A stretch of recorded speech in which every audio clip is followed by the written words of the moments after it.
動でお風呂を沸かします。お風呂の際は皆様自動で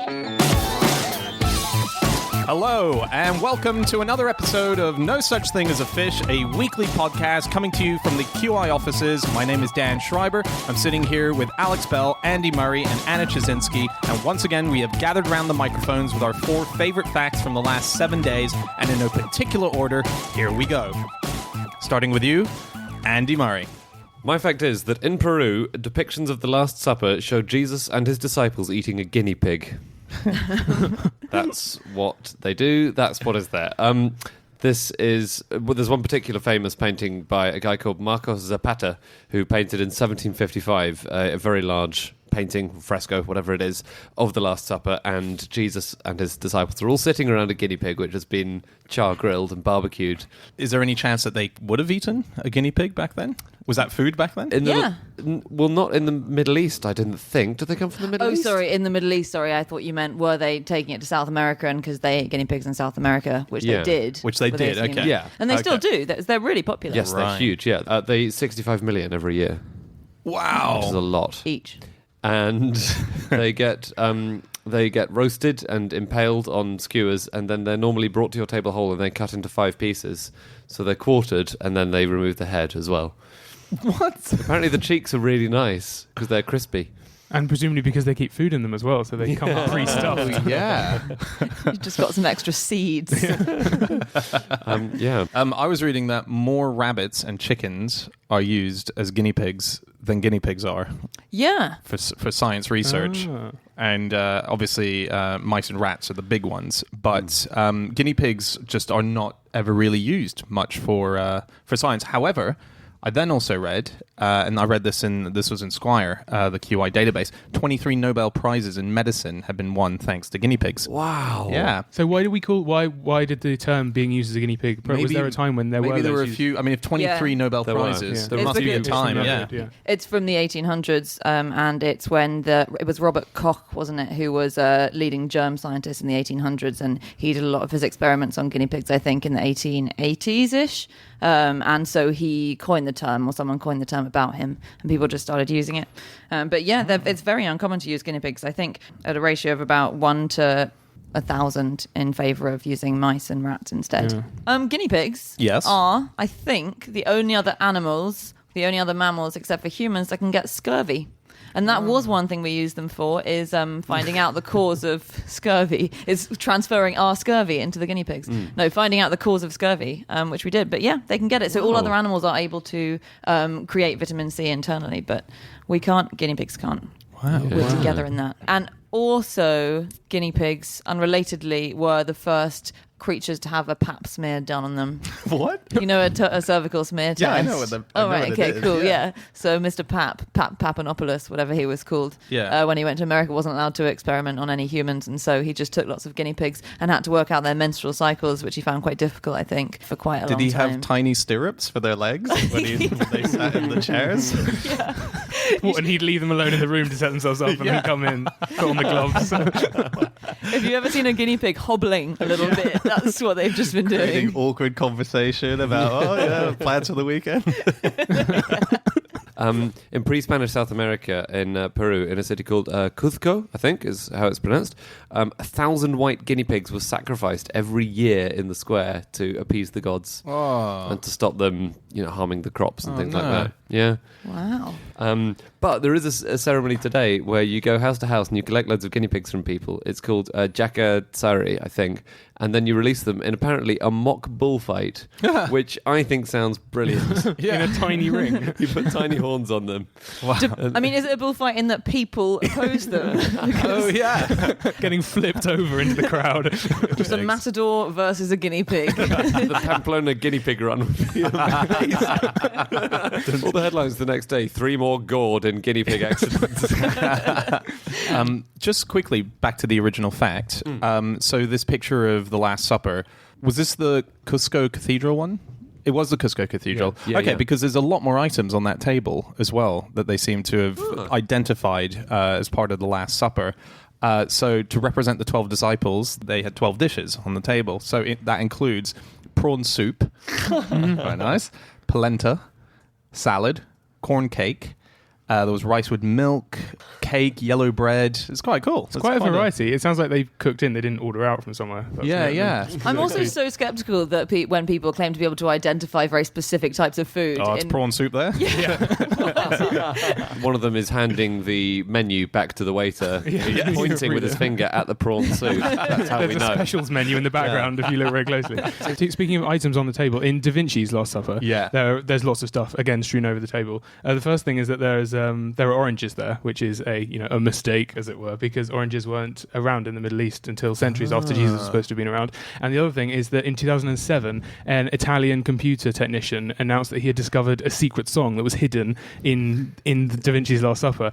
So all this bread and stuff strewn over the table, if you superimpose this onto a stave, all of the things are musical notes, and he says that if you play it, it sounds a bit like a requiem. But crucially, not enough like a The requiem. curator of the museum said the theory was plausible. That's a very polite Very way of accommodating saying of him, isn't it? Yeah. implausible. There's another theory by this historian called John Variano, who thinks that he says there is orange on the table, but he thinks that they're eating eel in Da Vinci's Last Supper, because apparently that was a popular meal in the 15th century in Italy when Da Vinci was painting. So eel and orange slices. There was this thing that he was obviously commissioned to do this, Da Vinci, this portrait, and it was done in what was effectively a monk's canteen, which I didn't know. But it wasn't a canteen when it was painted. It just looked so delicious on the wall. And they said, what would be great in this room? It's very dilapidated and basically rubbish, isn't it? And in fact, I think Basically rubbish. but basically I could do better. I think if you asked who painted Da Vinci's Last Supper, the answer would not be Da Vinci. I don't think there's a single bit of paint left now on it that is Da Vinci's paint, because it was so badly done. Because it was essentially a failure. He had never really painted murals before, didn't know the right equipment to use or the right substances. Yeah. And so they eroded really quickly within his lifetime. And it kept on having to be redone and touched up, and it didn't work very well. And for centuries, it was kind of neglected because it was just like broken bits of stone. And also the Jesus in the middle used to have feet, didn't he? Yes. And really? then they just ploughed a door through the middle of that bit of the painting. And so the feet are gone, and that's why there's that weird arch in the middle of the painting that looks a bit out of place and you can't see Jesus' legs. Did you know that Van Gogh painted a version of the Last Supper? No, didn't. Yeah, he did. It was, his Café Terrace? Most famous Van Gogh painting, probably. One of the very most famous. It's a cafe terrace, lots of people sitting out. Anyway, there was this academic paper written about how Van Gogh had written a letter to his brother while he was painting that, saying, I really need some religion in my life. And then he's drawn this picture with 12 diners, with a guy walking away, as in the Judas character, who's often shown to be walking away in the Last Supper depictions. If you look at the window in the back, it's got a crossed window pane, which isn't just a crossed window pane, it's a crucifix that's hanging behind everyone in the picture. Wow. That's the latest theories. There are some other versions of there are so many versions of like the Last Supper in painting, and my favorite is Juan de Juanes, which was the Spanish painter who painted his version, and it's really easy to identify which disciple is each person, because inside the halos he's written their name suspended in the same colour. Because if you all go in somewhere, you all hang up your halos at the door, and then if you leave, you don't want to get someone else's, which is the wrong size. Well, it's you look like an idiot for the rest of the day. It looks like when you look at the tags on a Facebook photo and everyone's names come up, and that's exactly what it is. That's so brilliant. He was tagging. He was tagging them. He's literally tagged them. It's the best thing ever. He's literally just written them in. It's hilarious. Okay, time for fact number 2, and that is Alex. Okay, my fact is that there is a skyscraper in New York with a 400-ton weight in the top, which moves around to stop the building from falling over. That's so cool. Okay, so this is actually one of loads of buildings. This was just the first one to have this technology in the US. It's the Citigroup Center.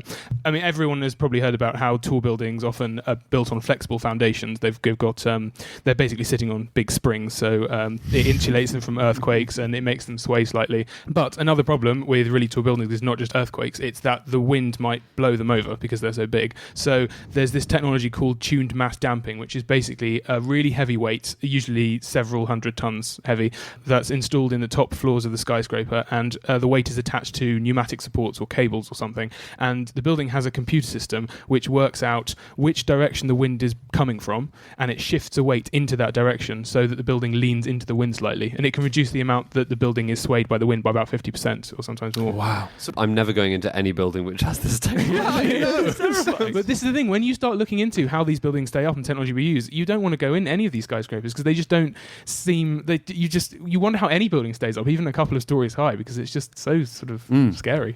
Have you seen how they demolish skyscrapers in Japan? No. It is so cool. They start with the ground floor and they work their way up. What? Sorry?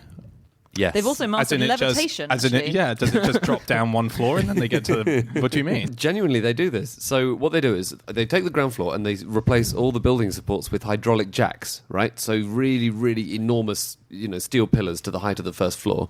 And they put those in place of the proper supports. And then they remove all the internal walls and supports. And then very slowly and carefully, they lower the hydraulic jacks over a period of a couple of hours.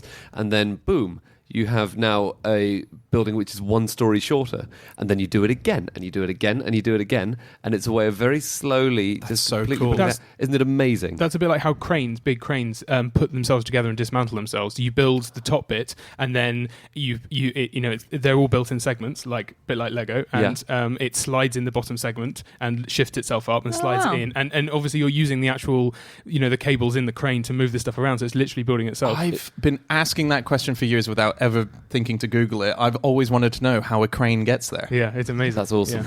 Yeah. Sorry, go on. I was going to say, talking of cranes, I was looking at the difference between building in different places.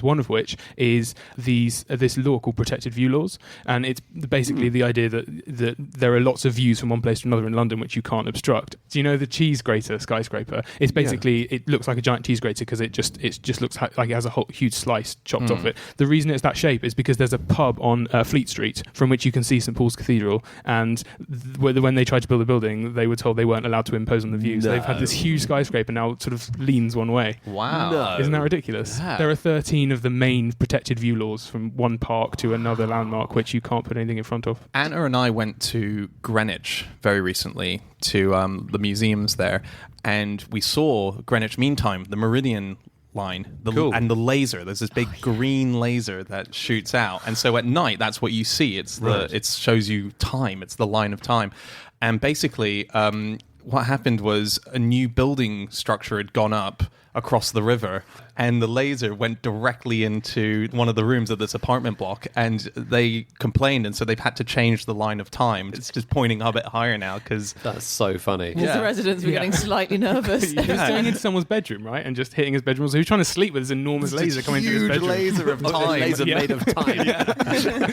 And related to that, 20 Fenchurch Street, which is the huge bulbous skyscraper, the walkie-talkie in London, it hit the headlines in 2013 because it has a big curved front, and it was focusing all the sun's rays and melting a bit of the pavement and cars on it. Yeah. I realised the architect, who's called Raphael Vinoli, he's done it before. He designed a massive hotel called the Hotel Vidara in Las Vegas, which also has a massive curved front and would heat up the swimming pool and melt people's plastic cups. So knowing that he'd done that several years before, they A, hired him at all, and then B, he came up with this design for a new massive curved building. They're like, yeah, that's probably going to be fine. I read that. That's called the Vidara Death Ray. Yeah. Ridiculous. So he keeps designing buildings that end up being called the Death something. Yeah. It isn't the Death Ray, is it? No. Okay, cool. No. Just speaking of things being on one side or another of a line. Yes. This is kind of not relevant to the fact, but I found out recently and I like it so much. There's a hotel in Europe which is half in France and half in Switzerland. Genuinely. Cool. It's called the Hotel Abez, and it was France and Switzerland were trying to swap a bit of land because the French wanted a particular bit, so they had to concede a bit. And they just conceded a bit of land in 1862, and the border shifted, but the building stayed where it was. So the international border goes across the dining room and supposedly across the bed in the honeymoon suite. Ooh. Yeah. So it's like a passport guard right in the middle of it. You can have a honeymoon in two different countries. Yeah. That's really Which countries? France and Switzerland. France and Switzerland. I love the idea of a past border control. Yeah. Well, presumably there's a massive fence going through the honeymoon suite as well. Well, you know how like you name your child sometimes after where they were conceived. Switzer France. So I was reading those kind of classic things that you hear about skyscrapers, and one of the things is if you throw a penny off the Empire State Building, it'll drill through your head. Is the myth, and it is a myth, and so it won't actually do any harm to you. It will kind of float down like a leaf, is what they say. And a guy actually did an experiment. Well, not obviously. He basically said if it hit you, it would feel like a flick on your head, right? Because it's a flat surface, it kind of catches the air, and like a leaf, it kind of just oscillates in that way. And he did tests in wind tunnels where he was having coins pelted at his head. And he said, a few hit, but it felt fine. But, so this is interesting. I think most people do know now that a penny falling off will do nothing to you. Yeah. However, if you throw a pen off the Empire State Building, that can definitely kill you. Because that end's heavier, so it stays pointing down. And it shoots down like an arrow. It's streamlined. Yeah. Wow. Yeah, so if it went into the ground, it would absolutely just chip the sidewalk. That's how much force it comes down. Wow. Yeah, 200 miles per hour is what it would travel down as, like an arrow. Did you know that fish live in skyscrapers in a way? Is this the one that's been accidentally overwhelmed by fish? No? They live in towers, basically, beneath oil rigs. So you get floating oil rigs, and marine biologists have studied the effect it has on sea life, and they live in a huge column stretching all the way from the oil rig right to the bottom of the sea floor. That life is so much more abundant, but only in this one column. Wow. Isn't that cool? Yes. That's really cool. Because I suppose you get lots of things falling down from above. So lots of bottom feeders and things use sediment from animals which have been living closer above there. And then at the top there must be more things growing there which are for fish to eat which live near the surface. Yeah. And so it has a whole effect all the way down. I love it. I wonder would it be the opposite, that in a normal skyscraper you want to be on the top floor because of the view. In their one, do you want to be closer to the bottom? Is there a better view down there? There's not much light, I suppose, and there's loads of pressure depending on how deep it gets. Yeah. So there's no view at all, basically. Where was it? Because there's no light. Yeah. Not sought after real estate. Yeah. If you've already invested, you've made a Dan, mistake. what have you bought? What did the estate agent dear. say? My fish are going to hate me. Speaking of fish and buildings, the National Fisheries Development Board, which is a branch of government in Hyderabad in India, is shaped like a huge fish. And I think that for all government departments, we should have the buildings shaped like what they are. Wouldn't that be cool? Oh, right. So, like, the Department of Defense would be a machine gun or something. Do we use machine guns in war? Probably not. But Department of Housing would just be a really small, shitty house. Yeah. There is a country where lots and lots of the government buildings are like this, and I think it's one of the stans, and I think it might be Turkmenistan. But that's also a very awful dictatorship in lots of ways. Still, don't think it is still, is it? It used to be, what's his face? Crazy guy who named his bread after his wife and stuff. Sapamurat Niyazov, I think, was his name. Yep, you're so right. And the building that's shaped, it is in Turkmenistan, the building that's shaped like a book is called the House of Free Creativity in Ashgabat, and it was opened in 2006 under the previous ruler, Sapamurat Niyazov, and all the journalists who worked in it worked for the state-run media.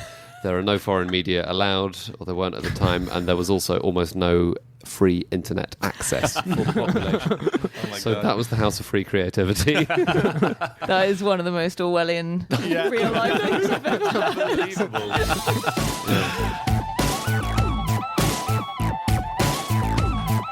Okay, time for fact number 3, and that is Jasinski. My fact is that one of Canada's leading crime writers lost the ability to read without losing the ability to write. So it's this guy called Howard Engel. He's a really famous crime writer in Canada. He's created this detective called Benny Cooperman, who is the private eye with the hard head and the tender heart. And he was one of the founders of Crime Writers of Canada. He's been the first person to be awarded the Grand Master Award for Crime Writing by the Crime Writers of Canada. And in July 2001, he woke up felt fine, went down, made himself some breakfast, went to pick up the newspaper off his doorstep, looked at the newspaper, and it looked like it was written in complete gibberish. So he couldn't read any of it. He said it looked like it was written in Cyrillic one moment and Korean the next. He said he remained totally calm, thought, I've probably had a stroke, went and woke his son up, said, I can't read anymore, can you take me to hospital? He went to hospital, had lots of tests, they confirmed he had a stroke, but it turned out, he realised, after a while of nurses looking into what had happened, that he could still write absolutely perfectly. So, what?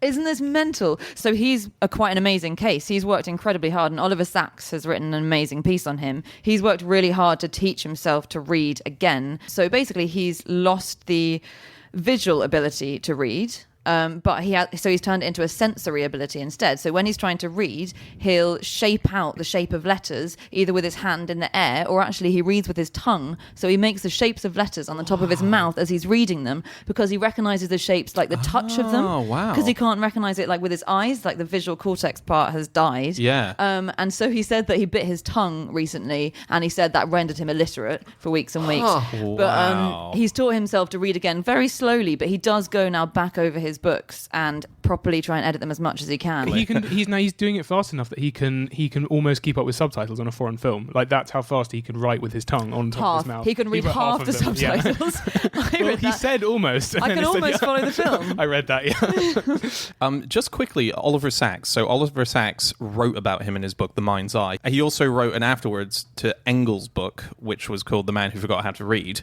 So Oliver Sacks, who's very sadly very ill at the moment, you know him as the man who wrote all those great books like Awakenings and The Man Who Mistook His Wife for a Hat. All these people with these amazing psychological, I guess, a disability. Yeah. He has one himself, and I had no idea. I think that's where he started. Is that how he doing started? He's got face blindness. Really? Yeah. He can't remember faces, including his own. And he says that he'll often be looking into a mirror, apologizing to this man who's in front of him, going, I'm sorry, who are you? And you realize, oh no, what? That's a mirror. That's my own face. He just doesn't recognize his own face. Wait, but surely he recognizes a mirror. Yeah, That's what I think. If he's got like wall-length mirrors, then he thinks there's someone. He should get smaller mirrors. Don't live in a house of mirrors if you can't recognize your own face. Yeah, maybe he's exaggerating. That's his almost a condition proverb. There, but, just one more thing on Oliver Sacks quickly before we go away from him. His mother was a surgeon, and she studied under Marie Curie. Really? Yeah. Wow. That's quite cool. Have some other weird stroke effects. Oh, yeah. Malcolm Myatt, who's a retired lorry driver, he had a stroke. He lost the ability to feel sad. He said, I'm never depressed. Being sad wouldn't help anything anyway. I would definitely rather be happy all the time than the other way around. It's an advantage, really. But I mean, he would say that. Exactly. I was thinking it's the only time when you go to the doctor and they'll be like, how are you feeling? You'll be like, oh, can't complain. And that's actually like... I literally can't complain. No, you don't understand. There was a Swiss woman in Geneva who had a stroke, and it gave her a phantom third arm, which... her body completely thought was real. So if she was asked to move it, her brain would look like it was moving it. If she was asked to scratch herself, if she had an itch, her body would think it had been scratched. So that's actually quite useful if you have an itch and you're doing something with your hands. You have a third arm that you can scratch. Or you can give people the finger and they won't know. On amazing brain stuff, you can have like acquired savant. So, there are all these savants in the world who have an extraordinary ability to retain knowledge, or some extraordinary mental ability that goes beyond what the brain can normally achieve. Yeah. And there are actually only 330 of them in the world that we know of. 30 of them acquired their abilities after a head injury. So you can have a head injury, and it's thought that in these cases, it unleashes a bit of the brain that a lot of us don't have access to. And that's what causes people, for instance, there's this guy called Derek Amato who hit his head on the bottom of a pool, and now he's a master pianist. Wow. There's another guy called Orlando Serrell who was hit with a baseball when he was 10, and he's been able to remember the weather for every single day following that accident. What? So it knocks a bit of the brain that allows these pathways to connect, which couldn't before. But is there any concomitant damage that means he can't remember other things, or does it not seem to have a... I think there might often be, yeah. This is an interesting thing. There's a British journalist called A.A. Gill. If you don't know him, he's massive in Britain. He is completely dyslexic to the point where he can't actually write. he has to dictate every single bit of journalism he's written to someone. And I'd never heard that before. It's very pleasing to think that A.A. Gill and Barbara Cartland have something in common. Yeah. She did sort of one-sentence paragraphs, really. That was, Barbara Cartland's style. Was it? Yeah. But I mean, Proust did that as well. Again, I think there's a web of talent here. And I'm not... Yeah, I don't want to criticise Barbara Cartland. Should we set them all up? Barbara Cartland, A.A. Gill, and Marcel Proust. What do you say, set I them all smell a up? sitcom.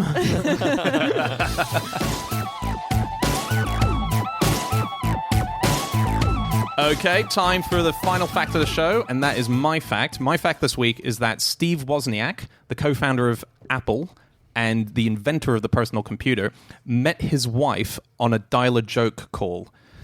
Now, dial-a-joke calls used to be massively popular. They were effectively, you called up a phone line and the phone just told you a joke. So it would just have a recording of... amazing. Yeah, and then it got a bit more advanced. So initially it was just a bunch of jokes that were spoken into a tape recorder, and the tape recorder was the answering machine. So the answering machine was just playing over and over. So it would tell you a knock-knock joke, and then it would tell you 3 men walk into a bar joke. And then it got to the point where someone physically picked up the phone and started telling you jokes. And that's so Steve Wozniak, before he got into working in creating personal computers. So he's one of the Apple founders. He is the co-founder of Apple with Steve Jobs. He's the other guy, and actually he's the guy who created the personal computer. Steve Jobs was the genius who marketed it and helped get it out there, but was, as he's known, is the guy who actually invented it. So he's a big name in our modern time. So speaking of people talking robotically on the phone, things like this, recently there was a guy at the New York City Health Department, and he was suspended for 20 days for answering the phone in a robotic voice. And he sued them over it, or they sued him possibly. But he basically, during the trial, he told the judge he wasn't a people person, and he was doing it to avoid banter with people, because people talk very differently to a robotic service. If you can give options and answers, you just do it quite quickly and you get through it.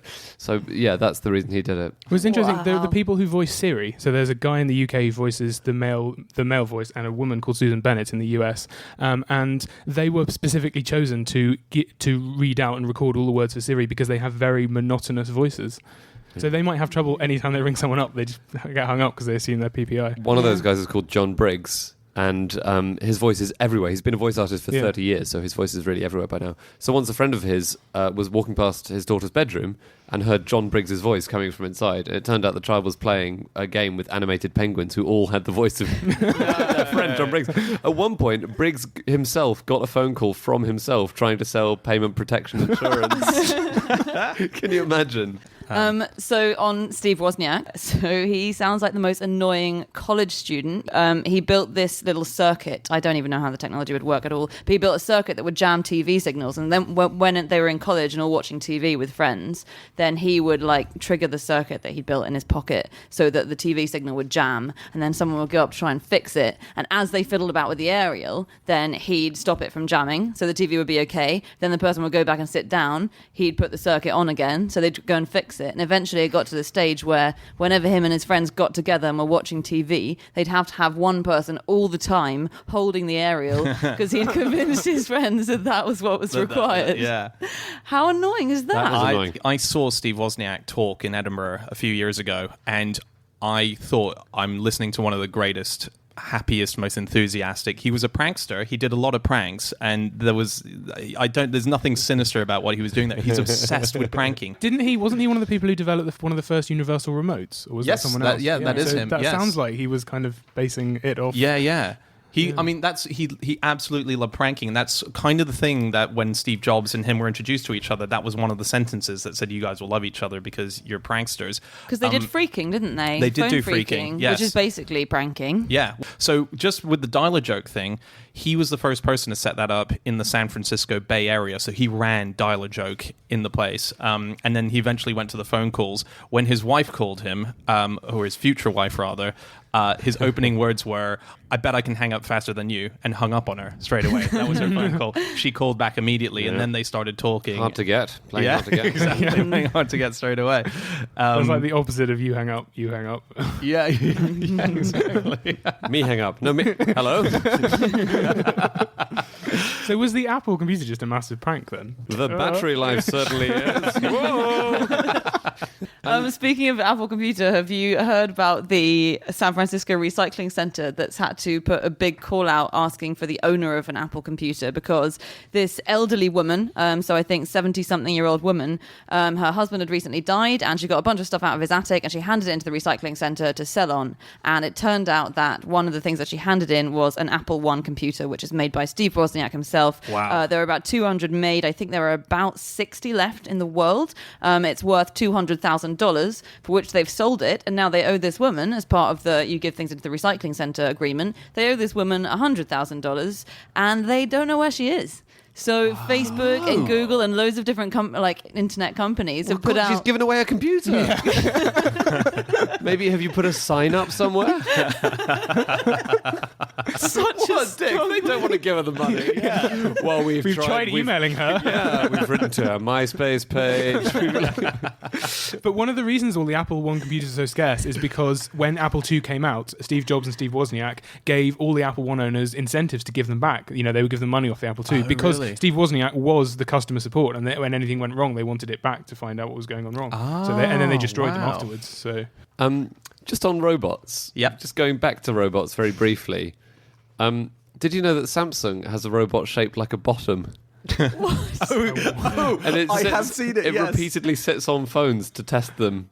Oh, It's to test. And it's got a pair of jeans on. It's designed to test what happens when someone sits on their phone. And you can see videos of it working, and it's just. It will be cheaper to hire someone to do that rather than spend millions developing an artificial arse. This is progress. It's so funny. No, I haven't seen that. That's amazing. What I've seen is what I thought you were talking about was someone has, you know how in video games, if you're playing a car racing game, you can now obviously buy the wheel you could have years ago, or you buy a gun to shoot at the screen. Right. There's one which is for trainee doctors, which is for giving rectal exams, and it's just a pair of butt cheeks that you're meant to put your hand inside to simulate, and on the screen you can see the patient's room and the patient's reaction. And that's really cool. You don't want that showing up on your Amazon history, do you? It's for work, I swear. That's so Yeah, I funny. wonder if you have to show your medical ID before they actually sell it to you. Yeah. Just to prove. I was looking into how certain people met. What I wanted to look into was the kind of tech giants and see how, because that's Steve Wozniak, that's how he met his wife. I suddenly thought Zuckerberg, Bill Gates, Steve Jobs. So Steve Jobs met his wife when she came to a talk that he was doing. And at the talk, she was trying to get in, but it was completely packed up. So she started sitting in the aisles, and then she got told she couldn't see there. She saw that there was a row of empty seats in the front row. So she thought, let's just go sit there. And they were obviously reserved. So she sat down in these seats, and then in comes Steve Jobs to sit in the seat to get ready to go up on stage. So she sat right next to him. And she said that she'd won a competition to go out on a date with him. And he said, oh, really? And they kind of just got chatting a bit more. And at the end of the evening, he was off to go to a dinner, and he thought, do you know what? I'd rather go to dinner with her. So he went back and found her and said, how about that competition date? And that's how they met. And they ended up going out. Yeah. Did she ever come clean as to the whole, look, the competition thing was a ruse, by the way, Steve? He immediately divorced her, and I was like, yeah, this whole thing was... With Bill Gates, this is how it happened. Bill Gates was working with his with this lady called Melinda, who became his wife. And she was at Microsoft. He eventually built the courage up to ask her out. So he went up and he said, could we go out 2 weeks from this coming Saturday? Not the most romantic. And she said, what? so she said, just, why don't you ask me closer to the day so it seems a bit more spontaneous? But then late that night, he called her and said, how about late tonight? And she went, that's too soon. just sort of say 3 days from now. That's nice. But then she did go out on the date and they got together. Oh. Yeah, it's very nice. Hence, Bill and Melinda Gates. Exactly. There you go. We should wrap up very soon because we've been going on way too long. Does anyone have anything before we wrap up? No. I've got one last thing, just very quickly. Steve Wozniak is part of a sports team, and he's part of the Silicon Valley Aftershocks. Can you guys guess what that team is? What sport he's playing? So it sounds like an earthquake. It does sound like an earthquake, thing. but it has no bearing on what the actual sport is. Quidditch, then. No, that would be cool. Bobbing for apples. Oh, that would be very cool. nice. But no, it's a Segway polo team. So they play he's polo Segway on mad, Segways. isn't he? Yeah. That's so Silicon Valley. Yeah. I thought by Segway polo team you just meant you had to subtly slip the conversation into conversation that you wanted to play polo.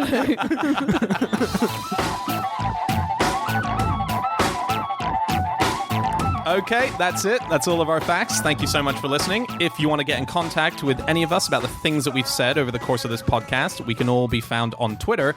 I'm on @Schreiberland. Alex? @AlexBell_. Andy? @AndrewHunterM. Anna? You can email podcast@qi.com. Yep, and you can also get us on @QI Podcast, or you can go to nosuchthing.com, where you can find all of our previous episodes. There's also a link to all of the live shows that we're doing, so go check them out, see if you want to come to any, and we'll be back again next week with another episode. We'll see you then. Goodbye.